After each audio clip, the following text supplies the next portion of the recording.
Vers un modèle distinct de gestion de la délinquance juvénile en Guyane française, c'est le nom de cette conférence qui sera donnée demain à l'université de Guyane, demain 18h à l'amphithéâtre A de l'université. Une conférence pour aborder notamment l'influence du bagne et de la Guyane en tant que colonie pénale et pénitentiaire pendant plus d'un siècle. L'influence donc des spécificités historiques de la Guyane sur la protection des mineurs délinquants guyanais, qui sera donnée donc cette conférence par Claire Palmiste qui est avec nous ce matin. Bonjour. Bonjour à tous. Merci beaucoup d'avoir accepté notre invitation, Claire Palmiste. Vous êtes maître de conférence à l'université de Guyane depuis ces dernières années. Vous travaillez, vous comparez, on va dire, les différents modèles de gestion des mineurs délinquants dans les anciennes colonies françaises et britanniques d'Amérique. On va commencer, pour éclaircir un petit peu le propos, par dire déjà quelques mots sur ces modèles de gestion des mineurs délinquants précisément. On parle de quoi, Claire Palmiste ? Et on parle tout simplement de la mise en place des mesures de protection des mineurs délinquants sur des territoires anciennement colonisés par les Français. Ensuite, la seconde étape de l'étude portera sur des territoires anciennement colonisés par les Britanniques. Puisque je suis maître de conférence en études anglophones, donc j'effectue une comparaison entre ces deux territoires. Voilà. J'ai commencé ces recherches en 2017 avec en Guadeloupe, en Martinique. Et j'ai des modèles ont pu émerger, c'est-à-dire, qu'est-ce que j'entends par modèle ? C'est-à-dire analyser un peu l'émergence de ces mesures de protection. Bien sûr, au XXe siècle, je ne parle pas de l'époque contemporaine, puisqu'il y a vite à ce niveau, on a du mal à savoir comment ces mesures de protection des mineurs délinquants se sont mises en place. Et donc, c'est ce que j'essaie de faire depuis 2017, en commençant par la Guadeloupe, la Martinique, et je suis depuis 2019 en Guyane. Et donc, j'essaie de continuer ce travail en m'appuyant principalement sur les archives territoriales en Guyane. D'ailleurs, je remercie le directeur des archives territoriales de Guyane ainsi que les archivistes de m'avoir vraiment aidé dans ce travail. Il y a beaucoup d'archives pour qu'on visualise un petit peu de quels documents, sur quel genre de documents est-ce que vous vous appuyez pour arriver à travailler sur cette question-là ? Voilà, donc pour cette question, je m'appuie principalement sur les archives diocésaines parce que mes études ont démontré que cette prise en charge a commencé par les congrégations religieuses, l'Église, les autorités justement coloniales, parce que je commence à partir de la première moitié du XXe siècle. Oui. Les autorités coloniales n'ont pas suffisamment je pense juste qu'elles n'ont pas suffisamment les ressources pour mettre en place des structures qui pourraient accueillir ces enfants jugés difficiles. On ne parle pas de délinquants à cette époque, on parle d'enfants difficiles, on parle de jeunes en danger moral. Et donc, en fait, elles vont confier cette gestion à l'Église qui accepte volontiers. C'est une opportunité de se placer, et de s'en occuper de quelle manière finalement ? Voilà. Donc en fait, ces congrégations religieuses donc vont demander à bénéficier de subventions. Oui. Donc il y aura donc la création de foyers. De foyers distincts pour filles, pour garçons. C'est pour ça que je parle de modèle, parce qu'en fait, j'essaie de regarder dans quelle mesure, sur chaque territoire, la mise en place, comment s'est fait cette mise en place, les foyers qui ont été construits, mais également le fonctionnement de ces foyers. Peut-être en Martinique, j'ai eu plus d'opportunités parce que c'est intéressant de regarder, de comprendre le fonctionnement, comment s'est fait cette mise en place, l'émergence, ce qui a amené à l'émergence de ces mesures de protection. Mais c'est également intéressant de comprendre comment les autorités judiciaires comment on arrive à construire cette figure du délinquant et donc comment ces enfants arrivent devant les tribunaux et la réponse du tribunal de grande instance, par exemple de Martinique, vis-à-vis de ces enfants pauvres qui volent, voilà. Et donc voilà, c'est un peu cela que j'essaie de mettre en perspective. Et donc cette conférence aura pour but en fait de comparer, oui. Mais surtout de déterminer si en Guyane française, avec les spécificités de la Guyane française, il y a un modèle distinct, particulier qui émerge.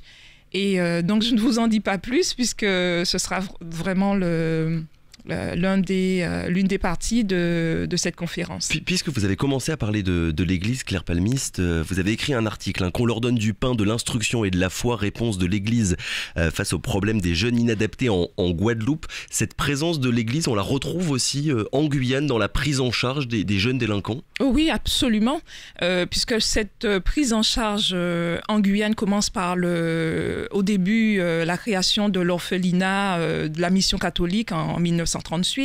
Ensuite, petit à petit, puisque l'orphelinat manque de place, donc on va transférer l'orphelinat à Montjoly un peu plus tard.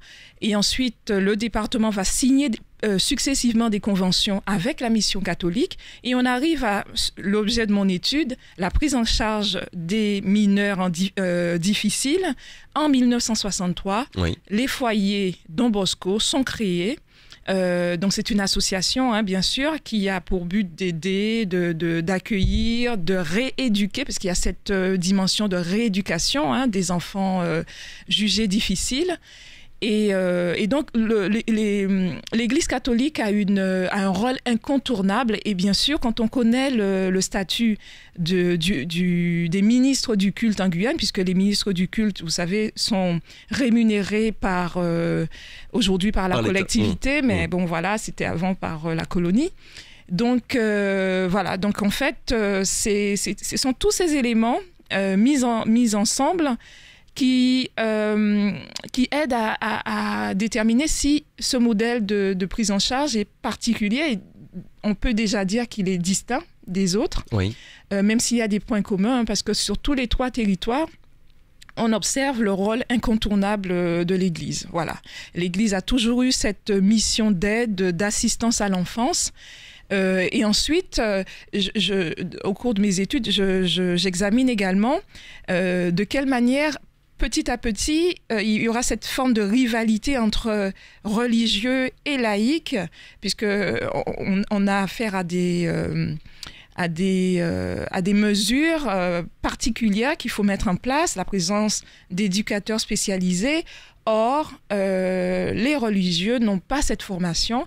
Et donc, au sein des foyers, notamment en Guadeloupe, par exemple, on assiste à cette... je ne parlerai pas de rivalité, mais je dirais plutôt de tension, oui. Voilà, entre ces éducateurs qui arrivent, qui sont recrutés, et les religieux qui dirigent l'établissement, qui travaillent dans ces établissements. Alors, il y a plusieurs manières, il y a eu plusieurs manières pour la justice française de prendre en charge les mineurs délinquants, la prison, l'établissement éducatif spécifique et ce qu'on appelle le suivi en milieu naturel. En France, pendant longtemps, des enfants délinquants ont partagé les prisons avec des prisonniers adultes. Il y a même eu des colonies pénitentiaires agricoles, la prison dans les champs en quelque sorte. On voit bien que les choses, elles évoluent peu à peu et que les enfants, ils vont être peu à peu considérés différemment des adultes. C'est en 1912 que la France reconnaît la majorité pénale à 18 ans en instaurant un dispositif d'éducation surveillée. En Guyane, ça donne quoi? Il faut attendre combien de temps avant que les jeunes Guyanais soient considérés juridiquement de la même manière que les jeunes de l'Hexagone? Oui, voilà, il y a toujours cette obligation de comparaison, mais n'oublions pas que la période que j'étudie, c'est le XXe siècle, donc on a la période coloniale avant 1946, et la période où, bien sûr, la Guyane, Guadeloupe, Martinique accèdent au statut de département. Oui. Donc, en fait, c'est vraiment particulier. C'est-à-dire que la mise en place de ces mesures de protection, comme vous l'avez dit, le but, c'était d'enlever ces enfants de l'influence néfaste de ces adultes, puisque les enfants, avant la mise en place de ces dispositions, étaient envoyés en prison. Je veux dire, après, à la suite d'un délit, l'enfant comme un adulte était envoyé en prison. Et donc, il y a eu tout un mouvement, des réformes visant à séparer ces enfants de l'influence néfaste de ces adultes et à leur proposer une alternative, c'est-à-dire le placement dans des établissements, la prise en charge par des œuvres de bienveillance. Et donc, par exemple, en Guyane,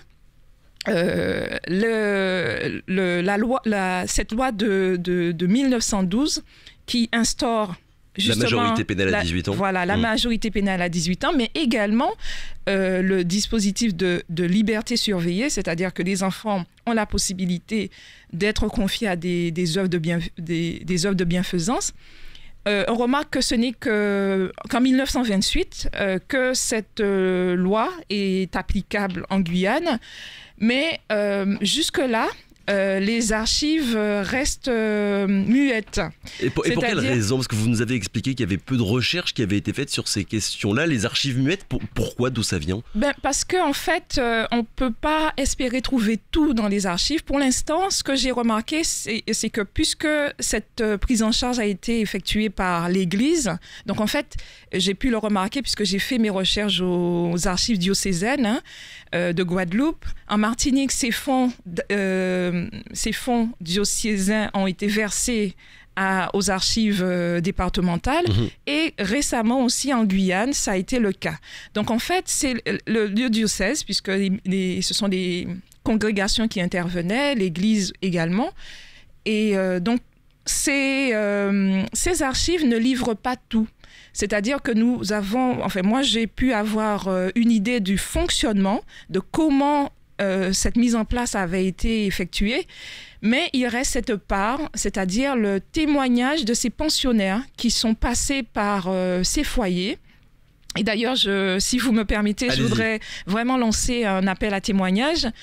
Si vous avez des proches qui ont été pensionnaires ou un grand-père, un oncle, je serais vraiment ravie de pouvoir recueillir leurs témoignages parce que ça me permettrait en fait de recouper les informations et puis aussi d'avoir l'expérience de ces pensionnaires que les archives ne nous permettent pas d'avoir clairement.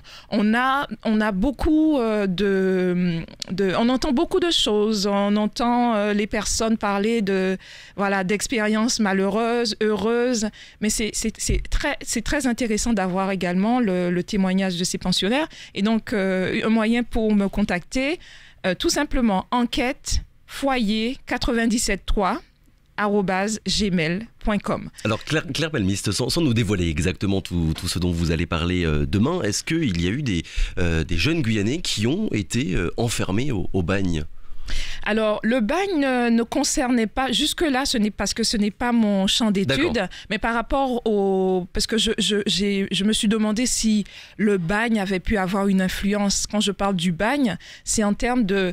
j'ai dû émettre plusieurs hypothèses, parce que l'absence de sources, j'ai été aux ANOM, aux Archives nationales d'outre-mer, pas de sources concernant le traitement de ces enfants difficiles. Donc, je me suis posé la question, est-ce que le bagne n'avait pas joué un rôle d'effet miroir, mais dissuasif? De la même manière que Saint-Jean-Bosco en Guadeloupe, on menaçait les petits garçons de les envoyer à Saint-Jean-Bosco s'ils ne se comportaient pas correctement. Donc, je pense que le bagne a dû jouer aussi... dans la sévérité, finalement. Voilà. Une deuxième hypothèse, c'est que le bagne a occupé tellement d'espace. On avait affaire, entre guillemets, à des personnes qui avaient commis des crimes. Donc, en fait, probablement, le champ des mineurs en difficulté a été longtemps probablement évacué vers autre chose. Ces mineurs ont probablement été placés, en tout cas avant 1963, en même temps que d'autres enfants dans des foyers d'accueil d'enfants assistés. Voilà. Dernière question, Claire Palmiste. Pardon, la raison de cette différenciation, on va dire, de la Guyane par rapport au reste de la France, ça vient d'où? Parce qu'il n'y avait pas de maison de correction, de quartier pour les jeunes dans les prisons. C'est juste des raisons matérielles, d'infrastructures, ou bien la France considérait juste différemment les jeunes Guyanais, antillais aussi, vous nous en avez parlé, pardon, des jeunes de l'Hexagone. Oui, c'est vraiment intéressant. Quand on étudie ce sujet, de comprendre que ces territoires anciennement colonisés, c'était des colonies et en tant que telles, ne bénéficiaient pas des mêmes dispositions. C'est-à-dire que les lois appliquées en France n'étaient pas forcément appliquées sur ces territoires parce qu'elles étaient des colonies. Et oui, le statut différent. Voilà, donc Guadeloupe, Martinique bénéficiaient du statut de Senatus Consult. J'explique un peu en quoi consiste ce statut. Donc en fait, les lois appliquées, par exemple, je donne un exemple. En Guadeloupe, la loi de 1912 a été appliquée en 1936 en Guadeloupe, donc soit 2 décennies après. Il y avait le problème du manque de structure, de manque de moyens de ces colonies. Toutes les sources que j'ai pu consulter, je retrouve toujours cette même information, puisque le gouverneur doit décider d'allouer des fonds, et les fonds sont minimes.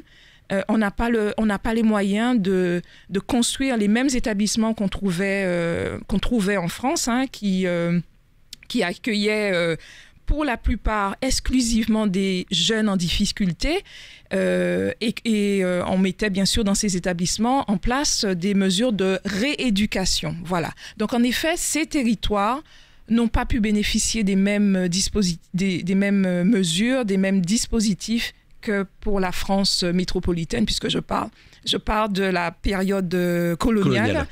Et j'essaie d'envisager la suite après. Manque d'infrastructures et manque de fonctionnaires qualifiés aussi du service judiciaire pour appliquer finalement les lois, mêmement en Guyane, aux Antilles, que dans le reste de la France. J'avais beaucoup d'autres questions à vous poser, Claire Palmiste. Malheureusement, on a déjà dépassé le temps imparti. Si les auditeurs qui sont intéressés par cette conférence, je le rappelle, elle aura lieu donc demain à 18h à l'Université de Guyane. Merci encore, très bonne journée à vous. Je vous en prie, merci. Radio Pays.